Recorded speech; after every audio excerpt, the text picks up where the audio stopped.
छोटी बहू।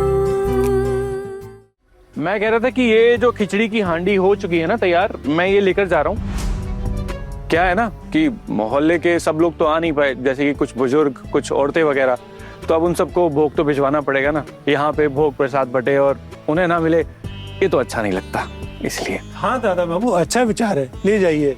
लेकिन जो दूसरी हांडी खिचड़ी चढ़ा रहा हूँ उसमें यहाँ सबका हो जाएगा ना? अरे इतनी खिचड़ी में तो 7 दिन तक भी खाए ना तो खत्म नहीं होगी। आपको क्या लग रहा है ये इतनी सारी खिचड़ी मैं खाऊंगा क्या? क्या बात कर रहे हैं आप भी? नहीं दादा बाबू, ऐसी बात नहीं है। मैं पहली बार आया हूँ ना, और मैं आपको पहचानता भी नहीं हूँ। आप इसी घर के सदस्य हैं ना? मैंने सुबह से तो आपको देखा नहीं। आप मुझ पे शक कर रहे हैं क्या? नहीं दादा बाबू, ऐसी बात नहीं है। छोटी बहू पूछेगी तो बताना पड़ेगा ना कि खिचड़ी किसके हाथ भिजवाई है। आप अपनी बकवास बंद कीजिए। मैं इस घर का एक अहम सदस्य हूँ, समझे? चिंता मत कीजिए आप। ठीक है दादा बाबू, असल में छोटी बहू ने कहा अभी तुरंत सबको भोग देना है। आप अभी ये हांडी लेकर जा रहे हैं, इसीलिए पूछ रहा था। हाँ तो वो दूसरी हांडी है ना? ये हांडी तो छोटी है। बहुओं ने कहा था कि थोड़ा ज्यादा बना के रखना, ताकि बहुत सारे लोग आएंगे, कम ना पड़े। अरे तो आप जल्दी कीजिए ना, वैसे अभी वक्त है, बाहर से तैयारियां चल रही हैं। अब क्या है कि मोहल्ले वालों ने टिफिन भिजवा दिया है, अगर उनको भोग नहीं भिजवाया तो अच्छा नहीं लगता ना। और हाँ, इसमें से जो भी बचेगा ना मैं आपको भिजवा दूंगा, आप चिंता मत कीजिए। मैं इस घर का सदस्य ही हूँ, आपको कोई कुछ नहीं बोलेगा। ठीक है, जब आप इस घर के सदस्य हैं और जिम्मेदारी ले रखी है, कोई दिक्कत नहीं, आप ले जाइए। अरे रुपेन। हाँ हाँ पोल्टूदा, क्या हुआ? जल्दी कर। सल्टाना है क्या ये हांडी?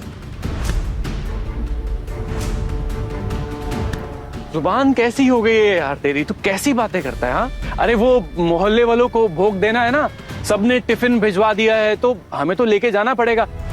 अब हमारा तो फर्ज बनता है ना। हंस क्यों रहा है? गधों की तरह कोई मजाक कर रहा हूँ क्या मैं यहाँ पर? कहाँ ले जाना आप बताओ? बाहर नाले के पास क्या? तू बस चुपचाप मेरी हांडी उठाने में मदद कर और अपनी जुबान बंद रख। ठीक है, उठा रहा हूँ, आप भी क्या? चलिए महाराज जी, जल्दी जल्दी। हाँ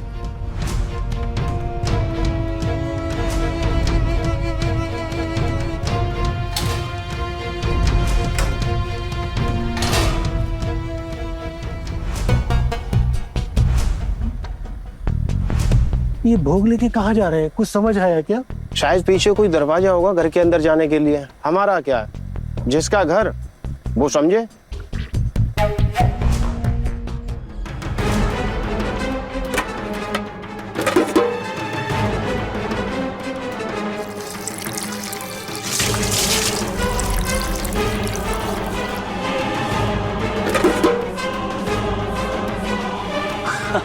वाह दादा, कमाल कर दिया आपने तो। आज तो आपके घर की बहुओं की ऐसी छिच्चा होने वाली है, ऐसी बेइज्जती होने वाली है कि कभी किसी को मुंह नहीं दिखा पाएंगी।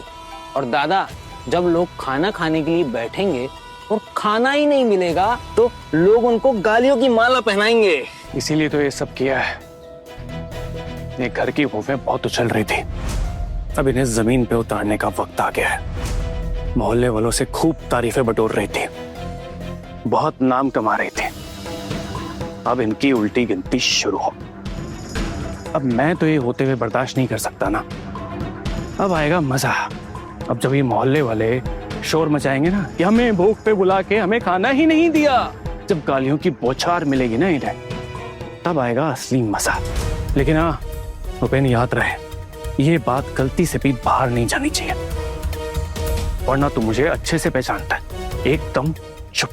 ठीक है दादा, मेरी जुबान पर ताला लग जाएगा, भरोसा रखिए। लेकिन ताले के लिए कुछ, मैं आपके लिए इतना बड़ा रिस्क ले रहा हूँ तो आप भी तो मेरे बारे में कुछ सोचिए दादा। क्या मतलब? रुपेन, तुझे सब कुछ अभी बताया मैंने, लेकिन फिर भी। अरे दादा, आपने सब बताया, लेकिन अब घोड़ा घास से दोस्ती करेगा तो खाएगा क्या? भूखा ही मर जाएगा। और अब बातों से तो पेट नहीं भरता ना दादा। ये कौन से फिल्मी डायलॉग मार रहा है? अरे तुझे क्या चाहिए, साफ साफ बोलना। इतने से काम के लिए क्या दूं तुझे अब मैं? जुबान पर ताला लगाने के लिए खर्चा तो लगेगा ना, और अब फ्री में तो पानी भी नहीं मिलता। और आप अपने ही घर की बहुओं की उम्मीदों पर फ्री में पानी फेरना चाहते हैं। ई चोलवे ना दादा, खर्चा तो आपको भी करना होगा।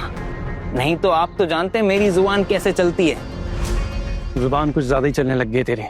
बहुत बदतमीज हो गया, तभी अपने पोल्टू से इस तरह से बात कर रहा था। ले लेना जो लेना है। ए दादा, ठीक दे रहे हैं क्या आप? भीख नहीं दे रहा हूँ, मैं कह रहा हूँ जो लेना है ले लेना, ठीक है? बोल क्या चाहिए तुझे इतने से काम के लिए, इतनी सी बात के लिए? 500 रुपए दे देना, उसमें हो जाएगा मेरा। 500 रुपए इतनी सी बात के लिए? इतनी सी बात? अरे आपने इतना बड़ा कांड कर दिया है और आपको 1500 रुपए ज्यादा लग रहे हैं। सोचिए अगर मैं माइक लेकर हेलो हेलो हेलो पूरे मोहल्ले में आपके इस कारनामे का कच्चा चिट्ठा खोल दूं तो आपकी इज्जत की खिचड़ी नहीं बन जाएगी? सोचिए मोहल्ले वाले आपको किस नजर से देखेंगे। अब आप तो समझदार हैं, 1500 के लिए अपनी इज्जत तो खराब नहीं करवाना चाहेंगे। हाँ ठीक है, चल अब निकलते हैं यहाँ से, चल। अरे दादा, रूपेन उधारी का धंधा नहीं करता, आप ही से सीखा है, अभी निकालिए।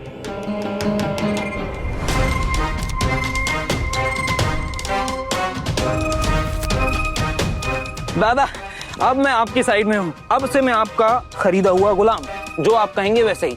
सबसे पहले मैं ही चिल्लाऊंगा, ओ बौदी भोग दो, खाना दो, भूख लगी है, और वो भोग नहीं दे पाएंगी। ये बता दूसरी हांडी बनने में कितना टाइम है, बनेगी भी या नहीं? थोड़ा सा ही एक्स्ट्रा बनने वाला है, अब देखते हैं घर की बहुएं क्या करेंगी। वाह दादा, कमाल कर दिया, क्या दिमाग। कर दीवारों के भी कान होते हैं यहाँ पर। दादा, ओ दादा, भोग तैयार हुआ कि नहीं? बच्चों को बहुत भूख लगी है और इंतजार नहीं करवा सकते। हाँ बस और 5 मिनट, अभी उतार देता हूँ। अरे आपने तो भोग के लिए एक और देग बनाई थी ना, वो कहाँ गई? ये तो छोटी वाली हांडी है, बड़ी वाली हांडी कहाँ गई? वो तो लेकर गए। लेकर गए? कौन लेकर गए? अरे अभी तो भोग वितरण शुरू भी नहीं हुआ है, भोग कौन लेकर चला गया? हाँ? बताओ। 2 आदमी आए थे, वो लेके चले गए। कौन 2 आदमी? हमने तो किसी को नहीं भेजा। नाम तो पता नहीं, कह रहे थे कि आप ही के घर के लोग हैं। अच्छा, हाँ हो सकता है दादा भाई लेके गए होंगे ना, वो बच्चों को भूख लगी इसीलिए। या तो अर्जुन भैया भी लेके जा सकते हैं। शोना दीदी, देवी माँ खुद आके भी भोग प्रसाद बनाएंगे तो भी आपके छोटे देवर भोग की हांडी को हाथ तक नहीं लगाएंगे। देखा नहीं कैसे बगावत छेड़ दिया हमारे खिलाफ उन्होंने। इसलिए तो पूजा में भी ठीक से शामिल नहीं हो पा रहे वो। आप लोग देख नहीं रहे, मुझसे बात भी नहीं कर रहे वो, और मैं सामने से बात करने जाऊं ना तो मुंह बना लेते हैं। पक्का उन्होंने तो भोग की हांडी को हाथ भी नहीं लगाया होगा। हाँ, दादा भाई लेकर जा सकते हैं, लेकिन दादा भाई भोग की हांडी कहाँ लेकर गए? दिखे तो नहीं। अब दादा, आपने किसको हांडी दी भोग वाली? ये तो बताना मुश्किल है। उन्होंने कहा था कि वो आपके ही लोग हैं, कहा कि मोहल्ले के बुजुर्गों और महिलाओं के लिए भोग भिजवाना है। मुझे हांडी दे दो, मैं भिजवा देता हूँ मोहल्ले वालों के यहाँ। हाँ, और ये भी कहा कि जो ज्यादा होगा वो आप लोगों के पास भिजवा देंगे। मोहल्ले वालों को भिजवाने के लिए भोग की हांडी लेकर गए? अच्छा समझ गई, जो लोग नहीं आ पाए ना पूजा में, उनको भोग भिजवाने के लिए लेकर गए होंगे। लेकिन यहाँ पे जो लोग आए हैं उन्हें भोग नहीं मिला, और दादा भाई घर घर जाके मोहल्ले वाले लोग जो लोग नहीं आ पाए उनको भोग भिजवा रहे। ये बात नहीं समझ आई मेरे। खैर जाने दीजिए दीदी, कितना ही जाएगा, वैसे ही सारे लोग तो यहाँ आ गए, थोड़ा बहुत लग जाएगा, बाकी तो पूरा बचेगा ही ना। फिर भी मैं एक बार दादा भाई से जाके ना पूछ लेती हूँ। हाँ है ना, चल, अभी बर्बाद करने के लिए टाइम ही नहीं बचा हमारे पास। चल चल चल चल चल चलो चलो चलो भाई चलो। बड़े घर की छोटी बहू शाम 9:30 दंगल टीवी पर।